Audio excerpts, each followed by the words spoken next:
It's an amazing, amazing plant that unleashed here in the U.S. is going to do some fantastic things, I think, for people. It's going to contribute rather than deter from health. Over the subsequent next 2 to 3 years, I got my life back completely with an aggressive strategy, but Kava came in and sort of saved my life, so it changed it. And so I was working with a network of doctors at the time, who was one that was working with me, Dr. Dan Pompa.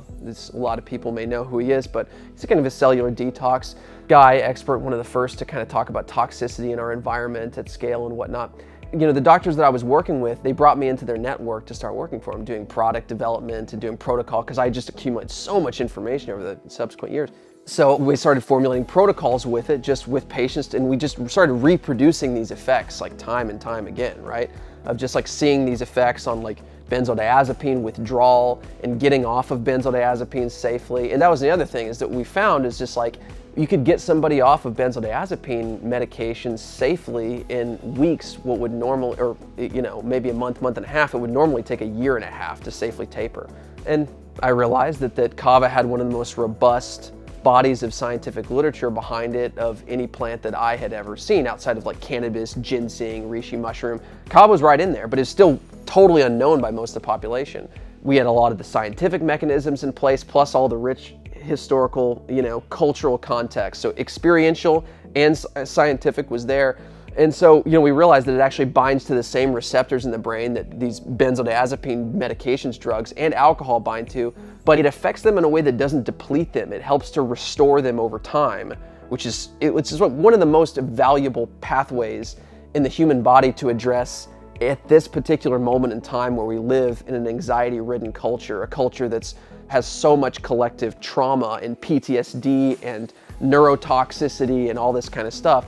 It's the reason why people reach for alcohol. It's the reason why people reach for drugs and these kind of things, right? So all this kind of came together in my mind, and I kind of got this vision at the time of like, oh, there's this huge gap between this amazing medicine that exists that whole cultures are built around and our modern culture that has a deep need for a medicine like this, that this literally could exist and be as common and proliferative as a cup of coffee is here, because it is there, right? And we actually need it more than they do because they don't have the illnesses we do because they live more naturally. But that was sort of the birth of like how Tru Kava spawned from that. It started and built the foundation of what would become an educational and advocacy campaign for integrating Kava into modern culture like it exists in Polynesia. And we started out with one product, our oil products, which is basically pressing the roots and getting everything out of the roots that is therapeutically helpful to the body. It did well. And then we thought, well, you know, it would be great if we could get it in some kind of a liquid form, like the traditional drink. And we began making shots. And we were attempting to make the drinks too, but on a large scale, making traditional kava really had never been done in the US, or I don't think anywhere else in the world. So we were inventing things along the way, and all of a sudden, this whole idea of starting a small company became what I call middle school science project that Dad loves to help with, you know, and you want to get that gold ribbon.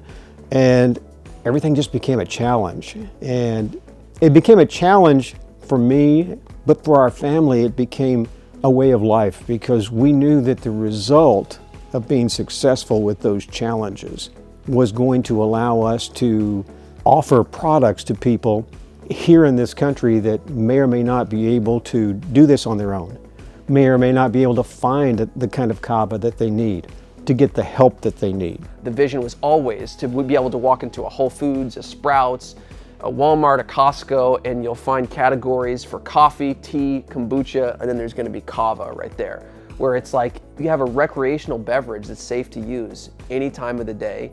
You could go on break from work and use it, go back to work, you know, you can use it and it'll enhance your performance, right? And that's why we see, you know, years later, we do some of the, you know, media and podcast appearances and collaborate with this like coalition of thought leaders in the biohacking, health, wellness, personal development space. And we're seeing all the biggest thought leaders starting to adopt this as like the official drink of podcasting, of like, you know, connection without impairment and stuff. And so it's just this beautiful thing. It's an amazing, amazing plant that unleashed here in the U.S. is going to do some fantastic things, I think, for people. It's going to contribute rather than deter from health. I think that goal to get this type of product out in the U.S. and then on throughout the rest of the world is not only a noble one, but it's the kind of thing that, you know, you can hang your hat on and you say, yeah, I'm glad we did that. You know, when you're out to, you know, shape culture in a positive way, I always say this too. This is a great example. Michael Pollan, the famous author, writes about foods and plant medicine and anthropology and stuff like that. And he did a beautiful job of articulating how coffee in the early 1900s helped to shape the collective productivity-driven mind of Western culture. Meaning that we already had this mentality to some degree, but it was introduced and really, really forced by mega corporations that created what's called a coffee break, where they're trying to get everyone in this state of mind that comes out of what coffee puts you in, which is like a super productive but kind of robotic state because it's a psychostimulant. So it's more like, it's less like reflective and less sort of like introspective, but it's productive. The idea is that it seems like a small thing, like, oh, this one substance or whatever, but coffee actually helps when you have millions of people that are in a certain state that comes from a medicine like that or a compound like that, that are all collectively in this state of mind. Over time, it helps to shape the collective aspirations and values of the culture because everyone's in that state so much.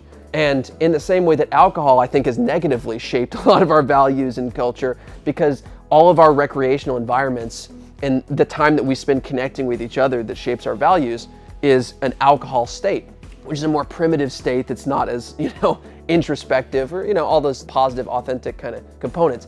One of our biggest things over the next 10 years is going to be not just creating the products and getting it out there and growing the company, and now it's more available and widespread, but it's going to be that education that's going to become evident in the next 10 years that, hey, this is something that's here to stay.